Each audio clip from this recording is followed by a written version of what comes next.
In today's video, I'm going to teach you how to create a zoom in on hover interaction in Webflow. To get started, open your project in Webflow and navigate to the section where the image lives. This effect works especially well for portfolio thumbnails, product images, and gallery layouts, because it adds a subtle bit of motion when someone hovers over the image. Once you are in the designer, select the image element you want to animate. Make sure you are clicking the image itself, since the interaction needs to be attached to that specific element. Next, open the Interactions panel. This is where you'll create the hover behavior in the panel. Click the plus icon next to Element Trigger and choose Mouse Hover. That tells Webflow you want this animation to respond when a visitor moves their cursor over the image. Under the On Hover section, click the drop-down and choose Start an Animation. Then click the plus icon under Timed Animations and give the animation a clear name. Like Zoom In, naming your animation properly makes it much easier to manage later, especially if your project has multiple effects. Now click the plus icon again. Choose Scale and set the initial state.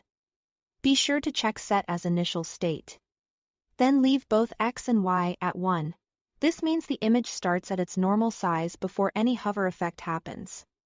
After that, add a second scale action. This time, leave Set as Initial State unchecked. Increase the scale to the zoom amount you want, for example, X equals 1.2 and Y equals 1.2. This will make the image smoothly grow when someone hovers over it. To refine the motion, adjust the duration to something like 0.3 seconds, and change the easing to ease out quad.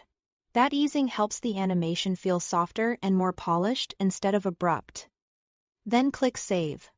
Now move down to the On Hover Out section and select Start an Animation. Click the plus icon and duplicate your Zoom In animation. Renaming this copy to Zoom Out is a good idea so you can tell the two apart instantly. Open the Zoom Out animation, delete the initial state scale action, and then change the remaining scale action back to X equals 1 and Y equals 1.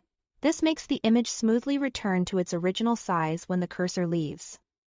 Click Save and close the panel. Finally, test the interaction using the preview toggle in the top left corner. Hover over the image and you should see a clean, smooth zoom in effect that feels professional and responsive. That's all to it. Thanks for watching.